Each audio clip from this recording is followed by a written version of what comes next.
Hello അസ്സാം വലൈക്കും, എല്ലാവർക്കും നമസ്കാരം. ഇന്ന് ഞാൻ വന്നിട്ടുള്ളത് ഒരു അടിപൊളി ടേസ്റ്റുള്ള പലഹാരത്തിൻ്റെ റെസിപ്പിയുമായിട്ടാണ്. മുട്ട പപ്സിൻ്റെ അതേ ടേസ്റ്റിലുള്ള ഒരു പലഹാരമാണ് ഇന്ന് നമ്മൾ തയ്യാറാക്കിയെടുക്കുന്നത്. മാവ് കുഴക്കും വേണ്ട, വളരെ സിമ്പിളായിട്ട് തയ്യാറാക്കിയെടുക്കാൻ പറ്റും, നല്ല ടേസ്റ്റിയാണ് കേട്ടോ. അപ്പോൾ നമുക്ക് വീഡിയോയിലേക്ക് പോവാം.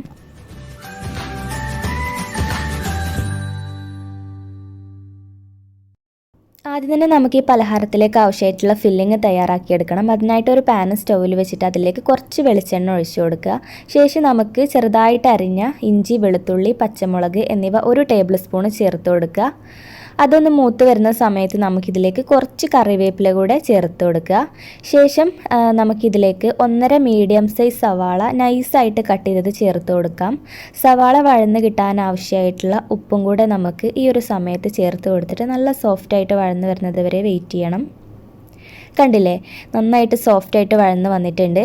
ഇനി നമുക്ക് മസാലപ്പൊടികൾ ഇട്ട് കൊടുക്കാം. 1/4 ടീസ്പൂണ് മഞ്ഞൾപ്പൊടി, 1 ടീസ്പൂണ് മുളക് പൊടി, 1/2 ടീസ്പൂണ് ഗരം മസാല പൊടി. ഇത്രയും പൊടികൾ ചേർത്ത് കൊടുത്ത ശേഷം ജസ്റ്റ് ഒന്ന് ഇളക്കി കൊടുത്തിട്ട് കുറച്ച് മല്ലിയില കൂടെ നല്ലൊരു സ്മെല്ലും ഫ്ലേവറൊക്കെ കിട്ടാൻ വേണ്ടിയിട്ട് ഇട്ട് കൊടുക്കുന്നുണ്ട്. ശേഷം ഒന്നും കൂടെ ഇളക്കിയിട്ട് മസാലപ്പൊടികൾ ആ ഒരു പച്ചമണമൊക്കെ പോയ ശേഷം നമുക്ക് ഫ്ലെയിം ഓഫ് ചെയ്തിട്ട് ഇതൊന്ന് ചൂടാറാൻ വേണ്ടിയിട്ട് മാറ്റി വെക്കാം. പിന്നെ ഞാൻ 3 കോഴിമുട്ട പുഴുങ്ങിയെടുത്തിട്ടുണ്ട്. അതിൻ്റെ തോടൊക്കെ കളഞ്ഞ് വെച്ചിട്ടുണ്ട്. എന്നിട്ട് നമ്മളിതിൻ്റെ സെൻറ്റർ ഭാഗം കട്ട് ചെയ്തിട്ട് ഇതുപോലെ ആക്കി വെക്കണം. അപ്പോൾ ഞാനിവിടെ 6 പലഹാരമാണ് ഉണ്ടാക്കിയെടുക്കുന്നത്. നിങ്ങളുടെ വീട്ടിലെ അംഗങ്ങൾക്ക് അനുസരിച്ചിട്ട് നിങ്ങൾക്ക് അളവിന് മാറ്റം വരുത്താവുന്നതാണ്. പിന്നെ നമുക്ക് സമൂസ ഷീറ്റാണ് ആവശ്യമുള്ളത്. പിന്നെ കുറച്ച് മൈദപ്പൊടിയിൽ ഒരല്പം വെള്ളം ചേർത്തിട്ട് കുറച്ചൊരു നുള്ളുപ്പ് ഇട്ട് കൊടുത്തിട്ട് നന്നായിട്ട് ഇളക്കി മിക്സ് ചെയ്തതാണ് കേട്ടോ ഇത് നമുക്ക് സമൂസ ഷീറ്റ് ഒട്ടിക്കാൻ വേണ്ടിയിട്ടാണ് ഇത് ഉണ്ടാക്കിയിരിക്കുന്നത്. പിന്നെ നമ്മൾ നേരത്തെ ഉണ്ടാക്കി വെച്ചിരിക്കുന്ന ഫില്ലിംഗ് ആണിത്. ഇത്രയും സംഭവങ്ങളാണ് നമുക്ക് ആവശ്യമായിട്ടുള്ളത്. ഇനി നമുക്ക് പലഹാരം തയ്യാറാക്കാൻ വേണ്ടി തുടങ്ങാം. ആദ്യം തന്നെ ഒരു സമൂസ ഷീറ്റ് എടുത്തിട്ട് ഇങ്ങനെ വെക്കുക കേട്ടോ. പിന്നെ വേറൊരു സമൂസ ഷീറ്റ് എടുത്തിട്ട് നമ്മൾ ഇതിനെ നേരെ ക്രോസ് ആയിട്ട് വെക്കുക. ഇനി നമ്മളൊരു കോഴിമുട്ടയുടെ പകുതി എടുത്തിട്ട് ഇങ്ങനെ കമഴ്ത്തിയിട്ട് വെച്ച് കൊടുക്കണം. ശേഷം നമ്മളൊരു 2 ടീസ്പൂണോളൊക്കെ ഫില്ലിങ് നമ്മളിതിൻ്റെ മുകളിലായിട്ട് ഇങ്ങനെ അമർത്തി വെച്ച് കൊടുക്കണം. അത് സ്പൂൺ കൊണ്ട് അമർത്തി വെക്കാൻ ബുദ്ധിമുട്ടാണെന്നുണ്ടെങ്കിൽ നമ്മൾ കൈ കൊണ്ട് തന്നെ ഇങ്ങനെ അമർത്തിയിട്ട് ഇങ്ങനെ വെച്ച് കൊടുക്കുക. ശേഷം നമുക്കിത് മടക്കിയെടുക്കണം. അതിനായിട്ട് നമ്മൾ ഈ അടിയത്തെ ലെയർ തന്നെ എടുക്കാൻ ശ്രദ്ധിക്കണം കേട്ടോ. ആദ്യം അടിയത്തെ ലെയർ ഇങ്ങനെ ഉള്ളിലേക്ക് വെക്കുക. എന്നിട്ട് അതിനെ നേരെ അപ്പുറത്തെ ലെയർ തിരിച്ചിട്ടും വെക്കുക.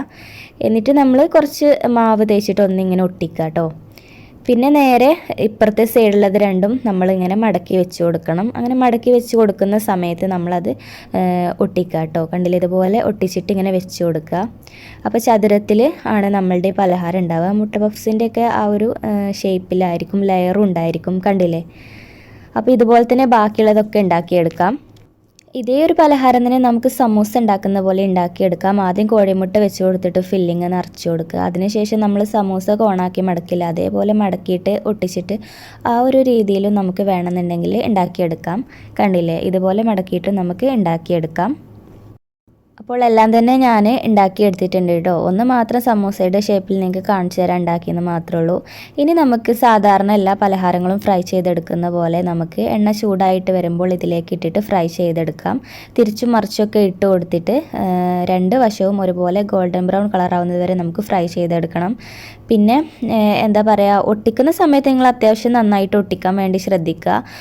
അല്ലാന്നുണ്ടെങ്കിൽ ഇതിൻ്റെ ഉള്ളിലേക്ക് എണ്ണയൊക്കെ കയറിയിട്ട് ഫില്ലിങ്ങൊക്കെ പുറത്തേക്ക് വരാനൊക്കെ ചാൻസ് ഉണ്ട്. അപ്പോൾ കണ്ടില്ലേ, ഈ പലഹാരം ഇവിടെ റെഡി ആയിട്ടുണ്ട് കേട്ടോ. ഇനി ഇതുപോലെ തന്നെ നമുക്ക് ബാക്കിയുള്ളതെല്ലാം തയ്യാറാക്കിയിട്ടെടുക്കണം. നിങ്ങളെല്ലാവരും ഇത് ട്രൈ ചെയ്ത് നോക്കിയിട്ട് അഭിപ്രായം കമൻറ്റ് ബോക്സിൽ എഴുതി അറിയിക്കാൻ മറക്കരുത്. അതുപോലെ ഫോട്ടോസൊക്കെ ഷെയർ ചെയ്യാനും മറക്കരുത് കേട്ടോ. അതുപോലെ നല്ല ടേസ്റ്റാണ് കേട്ടോ ഇത്. കണ്ടില്ലേ, ലെയർ പോലെ നമ്മളെ മുട്ട പഫ്സിൻ്റെ ഒക്കെ പോലെ ഇരിക്കും. അപ്പോൾ നിങ്ങൾക്ക് എൻ്റെ ഈ വീഡിയോ ഇഷ്ടമായിരുന്നുണ്ടെങ്കിൽ നമ്മുടെ ചാനൽ ആദ്യമായിട്ട് കാണുന്ന കൂട്ടുകാർ സബ്സ്ക്രൈബ് ചെയ്തിട്ട് ആ ബെല്ലൈക്കണും മോളും ഒന്ന് പ്രസ് ചെയ്ത് സപ്പോർട്ട് ചെയ്യണേ. അതുപോലെ ലൈക്ക് ചെയ്യുക, ഷെയർ ചെയ്യുക, കമൻറ്റ് ചെയ്യുക. Bye bye.